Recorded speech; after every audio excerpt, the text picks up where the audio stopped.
Assalamu alaikum warahmatullahi wabarakatuhu. Welcome to our channel All is well my dear. Alhamdulillah. நம்ம channel முழுக்க அரபி ஓத தெரியாதவங்களுக்காக குர்ஆனையும் துஆக்களையும் எப்படி அரபியில் ஓதுறது அப்படிங்கிறத கற்றுக் கொடுத்துட்ருக்கோம். அந்த வகையில் இப்போ நம்ம என்னெல்லாம் பார்த்துட்ருக்கோன்னா, எப்படி தொழணும், ரசூல் ஸல்லல்லாஹு அலைஹி வஸல்லம் அவங்க நமக்கு காட்டி தந்த முறைப்படி எப்படி அழகிய முறையில் தொழணும் அப்படிங்கிறத பார்த்துட்ருக்கோம். இதுக்கு முந்தைய வீடியோக்களை நீங்கள் பார்த்துருப்பீங்க. ருக்கு செய்கிறது வரைக்கும் நம்ம எப்படி அப்படின்றத பார்த்தோம். இந்த வீடியோவில் எப்படி சஜிதா செய்யணும், எப்படி அமரணும், எப்படி எந்திரிக்கணும், அதில் என்ன துவாக்களை ஓதணும் அப்படிங்கிறத பார்க்க போகிறோம். பிஸ்மில்லாஹிர் ரஹ்மானிர் ரஹீம். சஜிதா செய்யும்போது இது போல் முதல்ல கைகளை ஊண்டிட்டு தான் அதுக்கப்புறம் முழங்கால வைக்கணும். கையை முதல்ல வச்சுட்டு, அதாவது ரப்பனா லக்கல் ஹம்த் அப்படின்னு நம்ம ருக்குலேருந்து எழுந்திருக்கும் போது சொல்லுவோம் இல்லையா, அதுக்கப்புறம் அல்லாஹு அக்பர்னு சொல்லி சஜிதா செய்யணும். அப்போ சஜிதாக்கு செல்லும்போது முதல்ல இதை மாதிரி 2 உள்ளங்கைகளை தான் தரையில் வைக்கணும். அதுக்கப்புறம் தான் முழங்கால வைக்கணும்.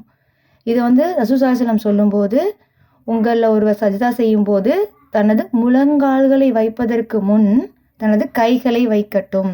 ஏன்னா ஒட்டகம் அமர்வது போல் அமர வேண்டாம் அப்படின்னு ரசூல் ஸல்லல்லாஹு அலைஹி வஸல்லம் சொல்லியிருக்காங்க. அதனால நம்ம சஜிதா செய்கிறதுக்கு முன்னாடி கைகளை மட்டும்தான் வைக்கணும், முழங்கால வைக்கக்கூடாது அப்படிங்கிறத கவனத்தில் வச்சுக்கணும். இது போல் சஜிதா செய்யும்போது என்னென்ன உறுப்புகள்லாம் தரையில் படலாம் அப்படின்னு ரசூல் ஸல்லல்லாஹு அலைஹி வஸல்லம் சொல்லும்போது, நெற்றி, 2 கைகள், அப்புறம் 2 முழங்கால்கள், 2 கால்களோட விரல்கள். அதாவது நெற்றியை சொல்லும்போது மூக்கையை சொல்லியிருக்காங்க. அப்போ 2 கைகள்ங்கும் போது கையை உயர்த்தி இருக்கணும், 2 முழங்கால்கள் மட்டும்தான் படணும், 2 கால்களோட விரல்கள் மட்டும்தான் படணும். நம்மளோட துணியோ முடியோ நம்ம விழும்போது அதை நம்ம அகற்றணும் அப்படின்னு அவசியம் இல்லை. ஆனால் நமக்கு என்ன சஜிதா செய்யும்போது என்னென்ன உறுப்புகள் தரையில் படணும் அப்படிங்கிறது இதில் கவனம் வச்சுக்கணும். 2 கைகள், 2 முழங்கால்கள், அதுக்கப்புறம் 2 கால்களோட விரல்கள், இந்த நெற்றி, மூக்கு.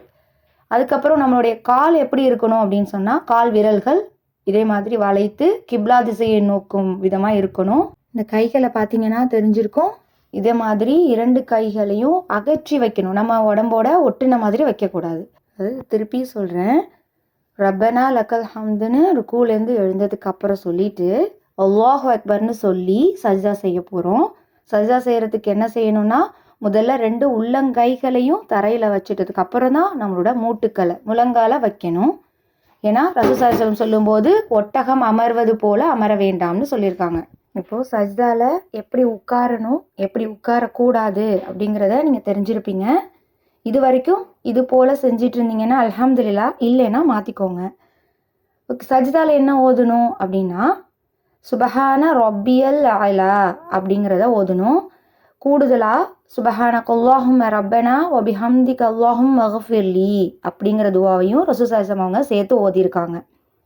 இதை 3 முறை தான் ஓதணும் அப்படின்னு இல்லை, விரும்பிய அளவு வரைக்கும் நம்மளால் எவ்வளோ முறை முடியுமோ அந்த சஜிதா செய்யும்போது ஓதிக்கலாம். ஒருத்தவங்க சஜிதாவில் இருக்கிறப்ப அவங்க விரும்பிய துவாவை அவங்களோட தாய்மொழியிலேயே கேட்டுக்கலாம். அது மட்டும் இல்லாமல் சஜிதாவில் அதிகம் பிரார்த்தனை செய்யணும். ஏன்னா அல்லாஹ் நம்மளுடைய துவாவை ஏற்கப்படக்கூடிய அந்த இடம் ரொம்ப தகுதியானது. அதனால சஜிதாவில் துவாவை அதிகரிங்கன்னு ரசூல் ஸல்லல்லாஹு அலைஹி வஸல்லம் நமக்கு சொல்லியிருக்காங்க. ஏற்கனவே சொன்ன மாதிரி சஜிதா செய்யும்போது என்னென்ன உறுப்புகள் படணும் அப்படின்னா, நெற்றி, மூக்கு, 2 உள்ளங்கை, 2 மூட்டுக்கள், அதாவது 2 முழங்கால்கள், 2 பாதங்களோட நுனி விரல்கள், நம்ம 2 கால்களோட நுனி விரல்கள் மட்டும்தான் தரையில் படுமாறு வைக்கணும். கால் விரலை எப்படி வைக்கணும், நான் ஏற்கனவே பிக்சரில் சொன்ன மாதிரி கிப்லா திசையை நோக்கிற விதமாக 2 கால்களையும் சேர்த்து அது மாதிரி வைக்கணும். ஆடையோ முடியோ நம்ம தரையில் படாதவாறு, அன்எக்ஸ்பெக்டடாக நமக்கு சஜிதா செய்யும்போது நம்மளோட ட்ரெஸ்ஸோ ஏதோ பட்டுச்சுன்னா அதை நம்ம தடுக்கக்கூடாது. அது மட்டும் இல்லாமல் சஜிதாவில் 2 கையையும் காதுக்கு நேராக இல்லைன்னா தோல் புஜங்களுக்கு நேராக வைக்கணும். நான் ஏற்கனவே இதுக்கான பிக்சர் உங்களுக்கு கொடுத்துருக்கேன், அதில் சொல்லியிருக்கேன், நீங்கள் அதை திருப்பியும் பாருங்கள். அதாவது உடம்போட ஒட்டுன மாதிரி கையை ஒடுக்கி வைக்கக்கூடாது. சரியா? இதை மாதிரி தான் சஜிதா செய்யணும். இது இந்த அளவுக்கு துல்லியமாக ரசூல் ஸல்லல்லாஹு அலைஹி வஸல்லம் நமக்கு எப்படி சஜிதா செய்யணும் அப்படிங்கிறத காட்டி தந்திருக்கும் போது இதை தவிர்த்து வேறு மாதிரி நம்ம செய்கிறது கூடாது. ஏன்னு கேட்டால் நம்ம ஒரு விஷயத்தையும் நம்ம ஃபாலோ பண்ணும்போது எப்படி அழகிய முறையில் ரசூல் சொல்லித்தராங்கங்கிறத நம்ம கவனிக்கணும். நம்ம 2 சஜிதா செய்யும்போது ஒரு சஜிதாக்கு இடையில இன்னொரு சஜிதா போகும்போது என்ன ஓதணும்? ரப்பியஃபிர்லி ரப்பியஃபிர்லி அப்படிங்கிற துவாவை நம்ம ஓதணும். இந்த துவா ஓதி முடிச்சதுக்கப்புறம் அல்லாஹு அக்பர் அப்படின்னு சொல்லி செகண்ட் சஜிதா செய்ய போகிறோம். அதே மாதிரி முதல் சஜிதாவில் நம்ம எப்படி நம்ம இருந்தோமோ அதே மாதிரி செகண்ட் சஜிதாவும் அதே மாதிரி ஓதணும். காலை இதை மாதிரி வைக்கணும். இதுக்கப்புறம் என்னது? 2வது ரக்காயத்து. 2வது ரக்காயத்து செய்யும்போது முதல் ரக்காயத்தை முடிச்சுட்டு 2வது ரக்காயத்துக்காக எழும்போது 2 சஜிதா கடையில் அமர்ந்தோம் பார்த்தீங்களா? அதே மாதிரி 2 கையையும் தரையில் ஊன்றி தான் நம்ம எந்திரிக்கணும். சரியா? அதுக்கப்புறம் தக்பீர் சொல்லி திருப்பி அல்ஹம்து ஓதி அதுக்கப்புறம் துணை சூறாக்களை ஓதி அதுக்கப்புறம் ருக்கு சஜிதா இதை மாதிரி செய்யணும். இதில் எப்படி செய்யக்கூடாது அப்படின்னு நீங்கள் கவனிச்சிங்கன்னா, இந்த முதல் பிக்சர் மாதிரி உட்காரக்கூடாது. 2வது பிக்சரில் இருக்குது பார்த்தீங்களா? இதை மாதிரி தான் அத்தஹியாத் இருப்பில் உட்காரணும். ஒரு கால் மேலே இன்னொரு காலை இதே மாதிரி நாட்டி வச்சு உட்காரணும். இது அத்தஹியாத்து உட்கார்ற முறை. இந்த மாதிரி 2வது சஜிதா முடிச்சதுக்கப்புறம் இந்த மாதிரி இருப்பில் அமரணும்.